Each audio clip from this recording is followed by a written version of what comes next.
Hello and welcome to another episode of the Mind, Body, and Tech. Today we've got a real treat for you. I'm sitting down with Iryna Savytska, CEO and co-founder of Bank of Memories.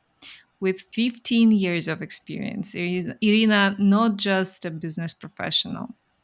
She's a award winner who worked in countries like China, Germany, France, Ukraine, and United States. We're going to dig deep today. How does she juggle a high speed career and family? How does she keep her cool and stay mindful in the chaos? So stick around. You won't, you don't want to miss this. So, hi, Irina, welcome.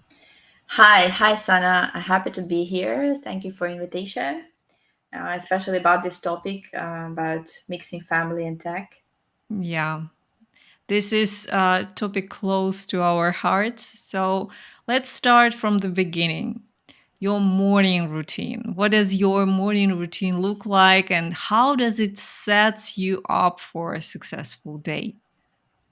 Well, to begin with, I have a dog. So when I open my eyes, I have my dog standing next to me, already going, ready to go for a walk.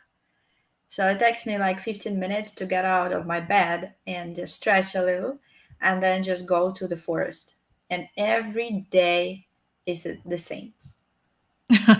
Well, sounds like a nice thing, but tell a bit more about like how you start your morning. Do you have a coffee or what's going on with your morning? Yeah, I never drink coffee. Mhm. Um, I don't believe that coffee really can help to stay energized and motivated. So in the morning after the walk, I already am pretty energized after going to the forest. Okay, you can imagine 1 hour just running and going in the forest. I have one bad habit. While still in the bed, I'm opening my smartphone and reading my work email. My husband says it's like Mm. it's terrible. You're terrible. Never do it. But yeah, that's still my bad habit. And then I'm going for a walk with a clear mind that okay, nothing super urgent. No one died, so it's okay. But after that, I do a lot of physical exercise in the morning, um, and it gives me energy for the rest of my day. And after that, we have a daily sync with my team, with my technical team. So we have like 15 minutes every day, every morning. Um, yeah, and then for me, like 10 a.m. is not morning anymore because I Oh, wake I up. get that. I totally get that. All Yeah. right. So let's talk about habits. What habits do you developed that like contribute to your results? Um, I think I became much better in some habits after I did Draper University program. Tim Draper really gave me an example of what I should be to be successful, and it's one of this is consistency. Mm, So you have to really, if you're sending investor updates, you have to do it monthly or weekly, and you should never miss 1 month. So yeah, consistency in everything, in relationships, investor relationships, everywhere. If people know I promised something, I should keep my promise, and this way, I am calm that I did what I promised, and also people on the other side think they can trust me because I did what I promised. I think this is number one. yeah, agree. Absolutely agree.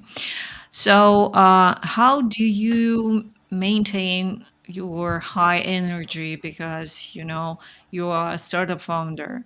Your life is hectic. So, um, how you like keep your energy flowing and within any day? I mean, within hardest day, for example, how you keep up? Oh, oh, that's a hard question. Um, Yeah, as a startup founder, you it looks like you have to be some person with a magic stick, and everything should work out well. But of course, I'm also losing my energy after lunch, as everybody probably here. So what I do push-ups. Sounds weird, but it really either jumping or push-ups really giving your energy back.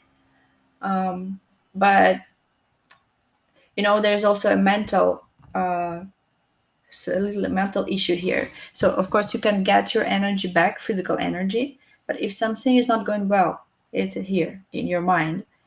And how can you fix it if you're just unhappy about something? This is also taking a lot of your energy. And I'm just lowering importance of everything around me. I don't want to get a stroke. So I'm just saying, okay, if I'm getting too nervous, who will run my business? Who will walk my dog? Who will give birth of kids? I don't know. So that's why I read a book. It's called Transurfing of Reality of Vadim Zeland. And he's saying to start off, you have to decrease the level of importance of everything around you. And then your mental health will be okay. And then you can get your energy back. Wow. This is great advice because we are tend to think, overthink things like, okay, this call is so important. This is like last chance and so on. Come on, relax. It's not last call, especially when you're fundraising. You know what I mean, right? You like, oh my God, this is last chance. No, you always can just figure out how to find revenue streams, and you are actually good example of that. Yeah, yeah. So you can do anything. There is no limits, no box. Yeah, just relax, breathe. That's it. Okay. So, what is your optimal work environment? Like ideal one. I know that you worked on this, and you continue to tweak with your work environment, but maybe you already found something.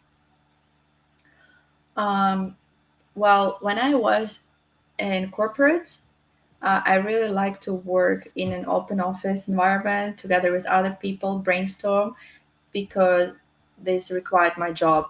I really needed to work in collaboration with my teammates. But now, when I'm working for myself and I'm building a startup, I really need to, go to bunker and sit there. It's not like president's Putin bunker. I don't know how it looks, but mine is also good. I believe it's No, I very. think yours better, much better.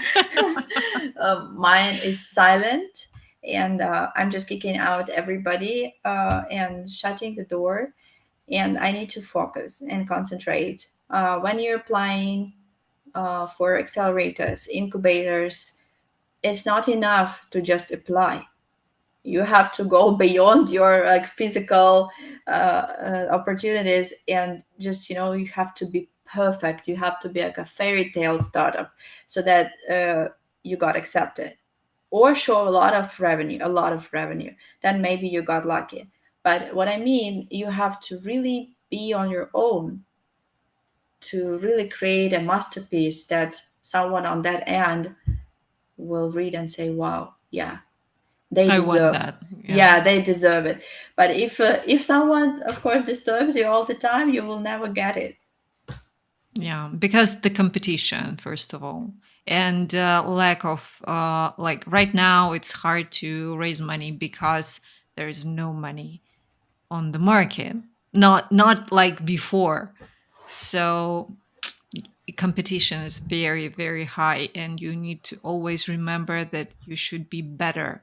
You should work more, be better, be different, maybe. Yeah, and I think you need to really. So this startup you're working on should be so important to you, It's like your baby. Many startup founders say, okay, if I run out of money, that's it. But I'm building a startup with my husband, and he said, you know what? I keep going. And I'm like, okay, yeah, we keep going together. We don't have a chance to just stop and stop doing it. Yeah. Well, great. I have a gift for you, for everyone who's watching. Um, I'd like to share with you this great opportunity to learn free online courses aimed at helping you achieve your goals. Whether you are looking to boost your productivity, overcome procrastination, or build a strong personal brand, there is a course for you. All of them are free. Each course provides actionable tips and strategies and steps from setting goals to effective communication. So, check it out. Amazing. I just scanned the QR code. Seems like I didn't do some of these courses. Okay. There is Okay. 10 courses, and yeah, probably you haven't had them. Okay, guys, continue with our questions. Let's talk about goal achievement. So, can you walk us through your process for setting and achieving goals? Yeah, maybe it's my way is a little childish, maybe. Oh, come on, there's no So such thing. I don't I'm believe in this. I'm taking a piece of paper, a big one, and then I'm just cutting off some pictures from the magazine, and I Actually, want. it's a great thing. It's a mood board. It's one of the um, like tools to set powerful goals because it's visual. We are different. For someone, it's writing down things. For someone, it's visuals. For someone, just keeping in mind. So, okay, continue. Yeah, that's interesting. A friend of mine, when I was in California um, this year, and she asked me, okay, if you keep getting revenue, what's the first thing you're gonna buy? What you want to buy for yourself? I'm like, I don't know, because I never think about myself. I'm thinking about my startup first. I'm thinking, okay, here I can spend money for marketing, here I can hire someone, and so on. But I realized that it's not about the project, it's about myself and how I see myself in the future, in 5 and 10 years from now, how I look, who are my friends, where I am, what car I drive. Maybe some people would say, oh, it's not important. I agree with you. Like, these things are not important, but you have to know how you will look like, who you will be in 10 years, in 5 years. Then, when you have a clear picture, this will become reality. Again, read Transurfing of Reality. It's not easy to read, but once you've done, life will change. Yeah, I agree. And actually, um, I've read a lot of research on like how our brain works when we imagining something. And actually, our brain works. It analyzes what you imagine, and it helps you. Basically, it works for you when you sleep, and when you awake it works for you on planning things, how to achieve it. You don't know that because you're not thinking about that, but your brain helps you. It called intuition. It called like different names, but it works like that because our brain loves to plan. It's like the best thing for your brain.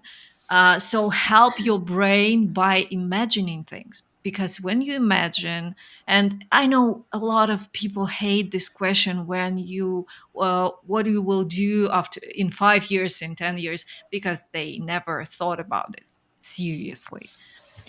But when you really start to think about it, your life gonna change because you will ask yourself like exact questions, hard questions. Okay, what I'm gonna do? I'm gonna be 40 or 30. It doesn't matter.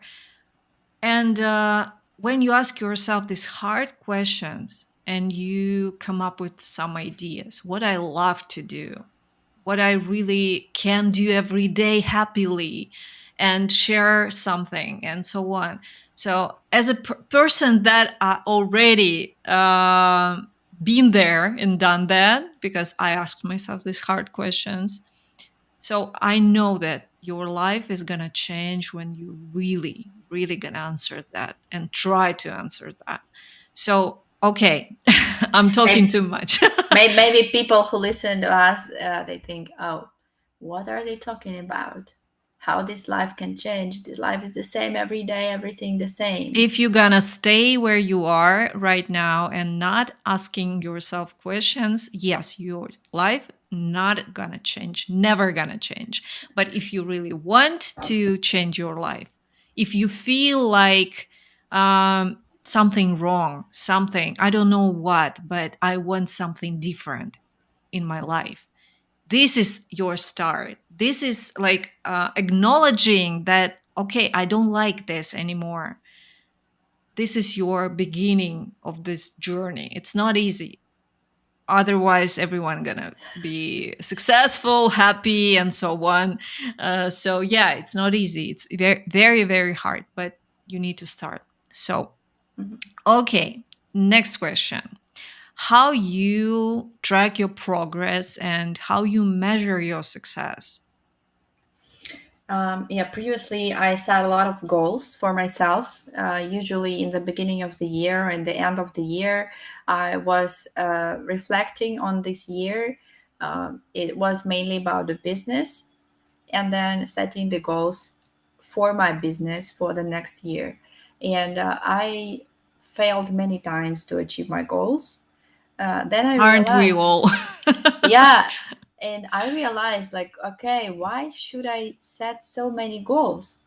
I can set just two goals, just two. It's easy to achieve. Yeah, maybe it's kind of enter Stanford is a little hard, but it's a goal, and I can set it for 2 or 3 years ahead. And this will be my personal goal, for example. What helps me to track? Um, I use my app. I use Bank of Memories. In Bank of Memories, I have a feature when I can write my diary every day or every like second day. I'm doing audios. Okay, today is a terrible day. Five investors canceled the meeting, something like that, and I'm keeping track of what's happening. And then after 1 month, I'm listening all of that, and I think, oh my god, I'm so funny, and after 1 month I feel so grown up. Even one month over month I feel grown up when I listen. You don't need to use Bank of Memories. You can just use whatever, I don't know, some paper, uh, I don't know, whatever is convenient, but just to write down your thoughts and then listen them again and see where you are. Yeah. And sometimes just reflection on your week, because we have this day-to-day craziness, yeah, especially when you are entrepreneur or you working on some project that like deadline is coming, so it's craziness. And you always like this um, hamster in a hamster wheel. So you just need to stop and at the end of the week just reflect on your week. What was going on with you? How you changed? What mistakes have you made? It's like you need to analyze everything, but don't forget about your small successes. It's important because we always remember, yeah, I like fucked up this and I made a mistake there and I talked to this person like in wrong way and so on. We always keep remembering this, like reliving this, but you need to relive your good moments too. Yeah, And that's I don't know probably why we're forgetting that. I think it's similar to many cultures, especially very hardworking cultures where parents used to work a lot and then taught their kids to be hardworking, and they usually only supported you when you did something great, but when you did something bad, then it was a terrible thing, you know. And now I know that it's similar for China, for India, where kids are working so hard, and then they just got used to this pattern. Their brain just using the same path that they got used to see as a child. So Mm, they can change it, but they need to know how brain works to change it. If they don't know that their brain is a muscle and it's trained, so it's moving, you know, and it's not fixed, so it can be changed. Whatever you think can be changed. And this is really bad pattern. I know that many people who are listening to us right now, they are not happy until the end, so they are not fully happy.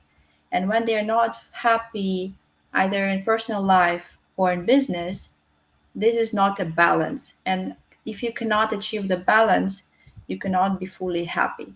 So to start with, you can just, yeah, you can just, you know, praise yourself for something good and change the pattern. Stop concentrating on bad things. Just let them go. yeah. Okay. Let's talk about obstacles. Maybe you can share some example of significant obstacle you overcame, and in when you achieved your goals.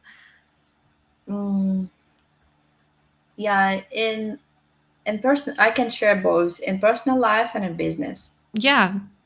So in personal life, I had a relationship with a guy who never wanted to marry me. And I was like, what am I doing here? And I was really struggling because, from one side, this is a good relationship. I wanted to keep it. But for the other side, if the guy is not ready to marry, that's my goal, and it's not his goal, then I'm not happy. And this so we broke up. Obviously, this is how I achieved my goal. I found another person who loves me and I love him, and this is the way, because I believe that family for me should be as I want it to be, right? We all have right to live our life whatever we want it to look like. Yeah, so this is how I overcame my obstacle. I just said, okay, this is my exact strategy. I want this and this and this in life. If you have a different opinion, let's not struggle anymore. And this is, I mean, as simple as that. Um, in business, I had a really bad time to fundraise last year, after FTX collapsed. You know, our startup is related to blockchain, but we are good blockchain. We are fair blockchain, you know. But there are many other people who are bad actors, unfortunately. And I was that time in the US. FTX collapsed, Silicon Valley Bank collapsed, huge crisis, a lot of layoffs. And I was like, I need to raise money. What should I do?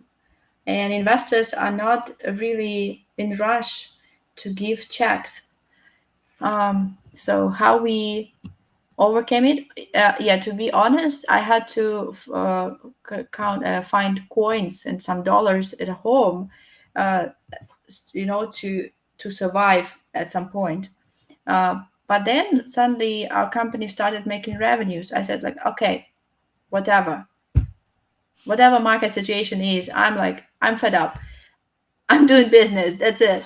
And Hallelujah. yeah, this is I mean, honestly, this is my business. Why should I listen to someone? They say, oh, you have to raise the funds because, you know, there's a traditional Silicon Valley story, you have to do it. No, I don't have to do it. I mean, if I can earn money now this way, I keep going and earning money now. And then when I'm ready and I have good traction and I have much better product, I will raise at higher valuation and the market situation will be better. Yeah. You know my opinion. I believe in like the later you raise, the better. The later, the better, because your best investor is your customer. Yeah. It's my community. I'm honest with you. I started building community a couple of years ago around Bank of Memories, about around people who believe in data preservation and important things.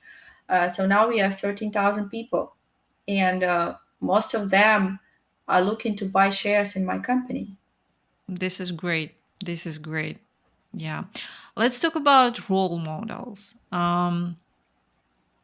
Do you have one? And if yes, what these role models? I think that's funny again. I'm inspired by musicians. I'm not inspired by business people. Even though they're great and earn a lot of money, um, it's it's good that they are great entrepreneurs. Yeah, but I love, for example, Beyonce and Jennifer Lopez for as women, very powerful and strong women who are they are not. I think Beyonce is a billionaire, maybe her Yeah. husband for sure. Jennifer Lopez, no, but she could be, of course. But what I mean, they are so passionate, they are so talented, and they are giving all their energy to the audience, everything.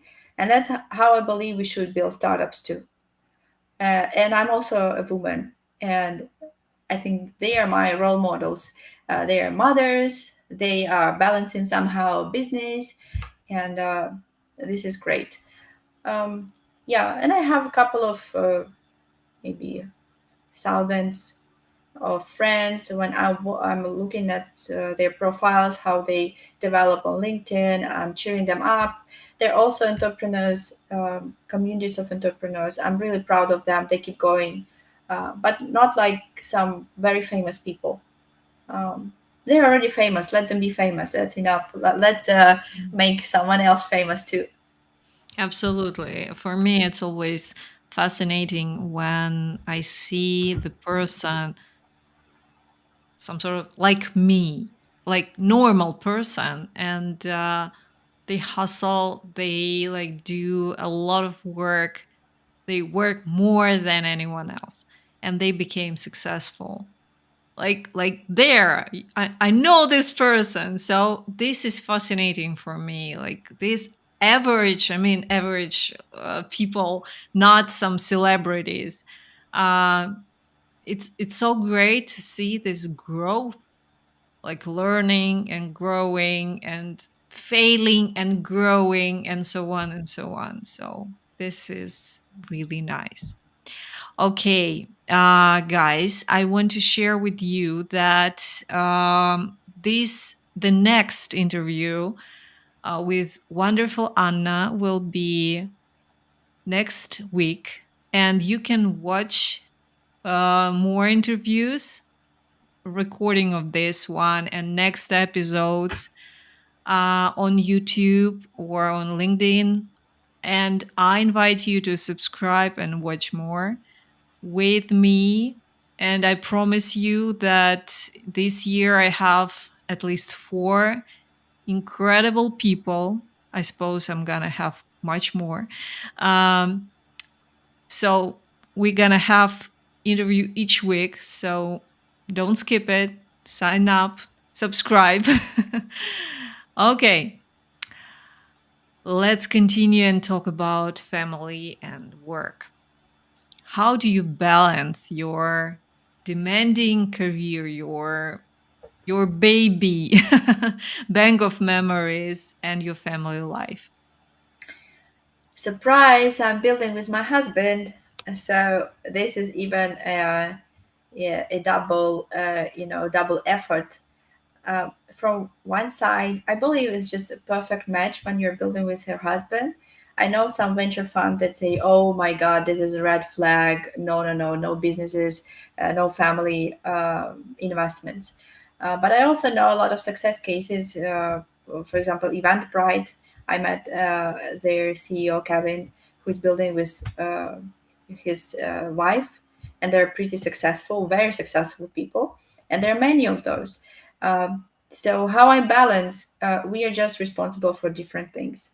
I'm responsible for brand communication with customers, community, asking customer what they want, and he is responsible for building. So this way we separate our responsibilities. In this way, we don't see each other very often. Um, but at the same time, when I'm in the shower, I think about business. When I go to bed, uh, we with Andrew, we just sometimes talk. Okay, what's your plan? I'm like asking him as a boss. So okay, what's your plan for tomorrow? What you gonna do? And for me, it's very important to know what key people are doing. And then it's a family life. We are going for a walk with our dog and exercising together. And we are together since 5 years. And I believe that 5 years ago it was hard for me to always be together 24/7. But when COVID started, and we saw many divorces. But for us, it was even better. We were like, wow, this is so great. You can talk about business and about your life and still be in one room. You don't need time to commute. We always can invite our co founders and friends to discuss business issues, and they're also our friends. So it's kind of a mix. I do agree. Sometimes it's hard when there is some critical moment in the business that you have to really show your character and say, no, this will be this way. And I'm CEO, so I'm making a final decision. Uh, and I'm wife. So a man who is with me, the man who is with me, should be a really strong person to accept it. And luckily, he is this way. He has a good charisma and a sense of humor. So in the end, we can laugh even after we had some little conflict. And we also adults. He's 40 years old. I'm 35. So we are not kids. Yeah. Maybe this is one of the factor because you learn every day when you live with another person, you learn how to communicate, how to uh, coexist. Because, yeah, you need to work on your project and on your family too. So, yeah, can you tell us about like how you set boundaries? Like ensure that you are present at work and like okay, now it's family time. So how you manage that? Yeah, right now, my life is my business. So it's kind of all all tied together. Um, Even when we go to the movie, we also discuss business, and I think it's okay because we are both workaholics. We both like to work, and I'm lucky that my hobby is work. I'm really lucky because some people are really struggling. Um, Really, here is a little mess, to be honest. But yeah, this is nothing is perfect in my life. Well, there's no such thing as Yeah. perfection. Okay, let's talk about your global mindset because you have one. How was living in four different countries, absolutely different, influence your approach to work and life? Yeah, I started my career in Germany. Then I did my MBA and I worked there. And then I moved to China, Shanghai. And then I worked with people from South Korea for, it was Korea Trade Investment Agency, like biggest corporation in Korea for doing business. So three most hardworking nations. And of course, after that, US. So you can imagine that I learned how to be on time. I'm a very precise, and I like to be on time, very clear. I'm perfectionist.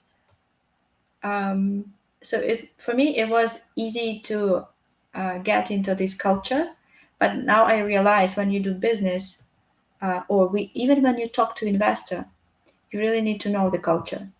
You cannot afford some, hey guys, this kind of style with South Koreans. Not okay. Um, you cannot just talk too slowly and too relaxed with Chinese. They hate it. They are very like straight to the point, very very fast. So you have to keep up. And when you're in Germany, you have to know the rules. Like people really follow all the rules and legislation. If you do your business, you have to comply with everything. Um, but I think I learned a lot how to switch. It's like a gearbox, how to switch between cultures. And sometimes when in China we had like 13 different cultures in one team, so it was a little. I even didn't know how to behave sometimes. But I've heard that some people say cultural differences workshops are nothing, is not worth visiting, not interesting. But I really suggest you go and try. I really suggest you learn the culture. Very important. And then at least when you are in Korea, you I don't know, you can say a couple of words in Korean and people will really respect that you tried at least to learn. Yeah. How do your language skills help you in your career, like in achieving your goals now? Well, if there is no language, there is no career. So I even I'm so surprised that some young people now, when they're 18, 20, they don't want to learn the language. I say, if you want to be poor, yeah, you don't need the language. But if you want to earn money and achieve something in life, it at least shows your brain um, activity, some some the achievement that you can achieve something. So and it also shows discipline. If you can learn the language, it shows that you did it every day. And if you can speak the way people understand you, that means you put a lot of effort to know it. I can speak Ukrainian, Russian, German, English, and a couple of other languages, but it little sentences. So it just shows a lot of work, hard work you put there uh, to make other That you people care, comfortable. that you care. Yeah, that I care and make other people comfortable. If I'm in Germany, hey, no excuse, you have to speak German. Yeah. Well, let's talk continuous learning. I know that you are absolutely adept of continuous learning. Me too. Like I read every day and I read a lot, and I think that this is the only way to like keep up with the world. Like, okay, Bloomberg News, something else, like your um, the news of your industry and so on. So this is like bare minimum, I suppose. But like, how do you stay updated? Because you need to work, you need to keep up with everything, you need to figure out how to earn more, how to fundraise, how to uh, work on your product, and so on. So how you keep up with the latest trends and within your technology, within the world, maybe your hobbies and so on. Um, yeah, I think so. Many people who listen to us right now, I believe there are some people who are just in depression, or they just don't read. I know many people who don't read. They're so anxious after social media affecting our brains, Scrolling, yeah, yeah. scrolling all the time. So our brain got used to watching, but not reading anymore. And also when people are not fully happy, Either they don't have a happy relationship or a great business or great position at work. They are not fully happy, and sometimes they're asking themselves, why should I even read something? They are so upset and anxious, and I wanted to address this as well. So, to start keeping up with something, you have to get a genuine interest.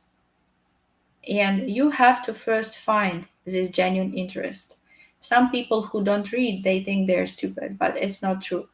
They just did not find what they like. And they need to keep searching for what they like. And in my case, I have a strange feeling in my gut when it's not right for me. If something is not right for me, I feel like no, it's not something that I want. But luckily, I found what I like, and I'm earning money. When you feel the smell of money, you know where it is. Of course, you will read everything. You know that this is fueling your business. This will get you to the next level. So this is one way how to get motivated and read everything in your field.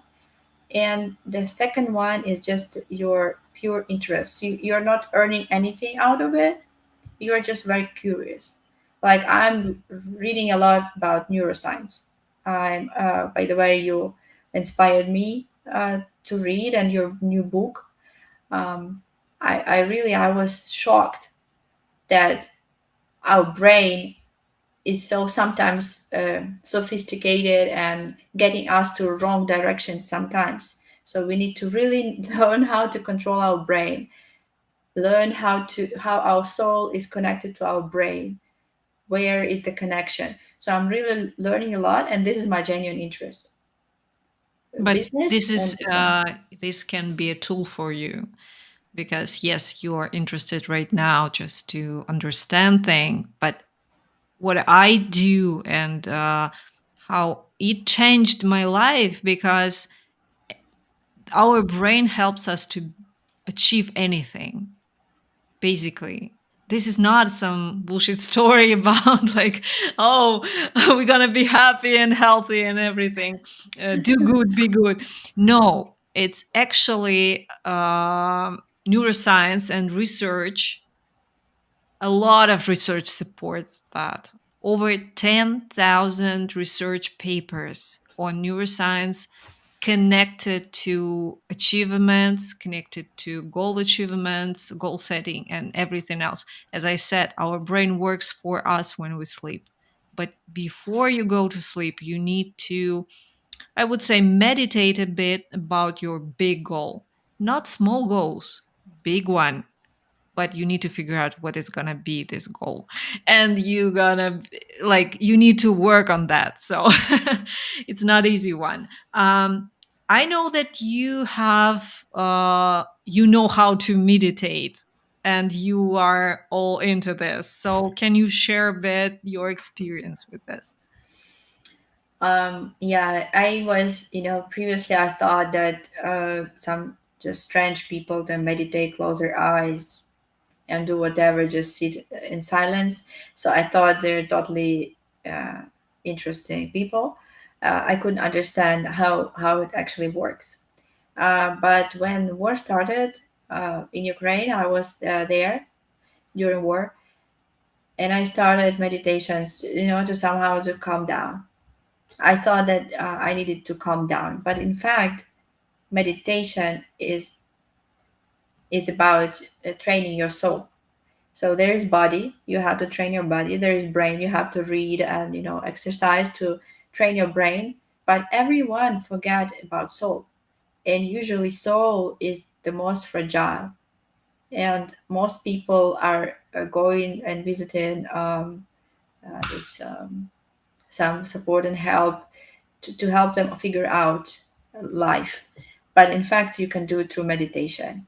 Um, there is there are many methods how to meditate, and you have to find your own. I tried many different things, and I found what I like. If you want, I can share after this some meditations. but they are mostly related to working through your past, working through your history of your family, who were in your family, if someone died at war, someone committed crime, and all of that things. They somehow, uh, in through energy, it's also related to you somehow. So you have to really clear your energy around you, and also you need to work a lot to connect your brain and your soul. If they're not connected, your goal will not be achieved.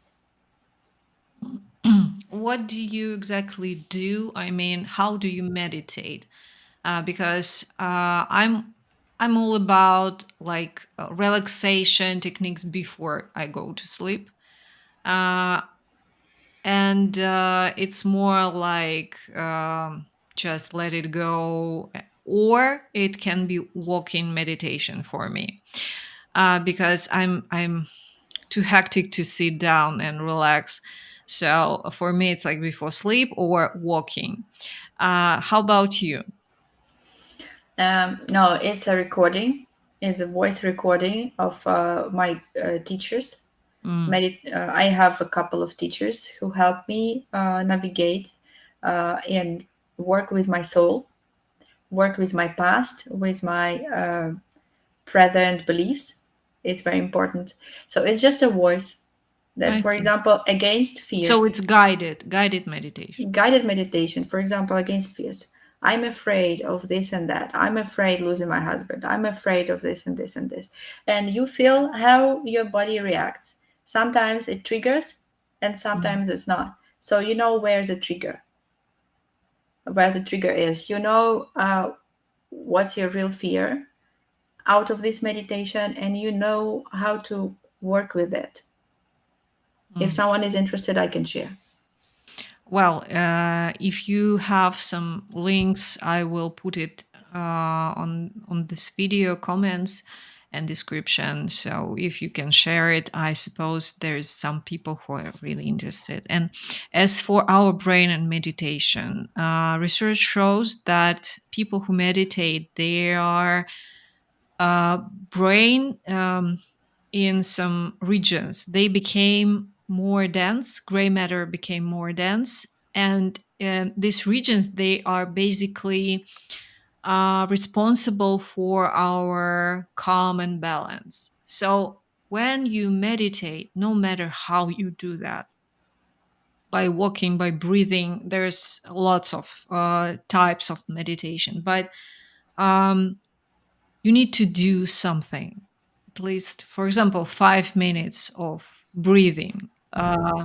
And within some time, as far as I remember, it's like 2 weeks, um, you will feel the change. You will react more, like not react, but you will think how to react. You will be more balanced. You will be like a person who can listen. It's important in any team, in any communication, you need to know how to listen, not waiting to jump into communication, yes, but listen. And meditation can help you with that.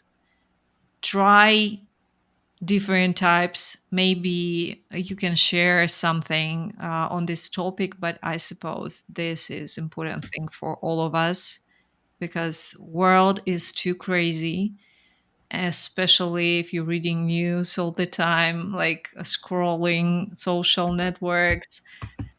You like you can spiral. So you just need to do something about that. Otherwise you're gonna lose connections, lose important people in your life, because all of us, we need like people who can listen, who can understand what I say or my problems, yeah.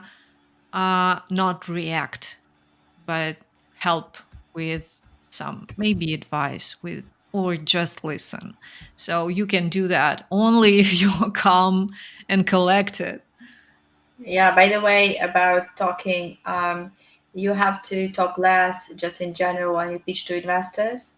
I have AI tool that is recording my calls. It's called SourceScribe. So it's an AI that helping me to record and then analyze my talk with investor. It shows how I reacted emotionally, how investor reacted, and in the end, it shows how much time did I take to talk. So if I took 70% of time, it's terrible. It's like disaster. You have to talk only like 40% of time during your pitch. So you have to talk to investor and ask questions because you want to understand this investor. Don't just try to pour everything, all information on top of his head or her head and just thinking, oh yeah, now he will invest or she will invest. No, never. They will never invest because you were just blah blah blah blah blah talking a All lot. over the place. Yeah. Yeah, Yeah, for sure.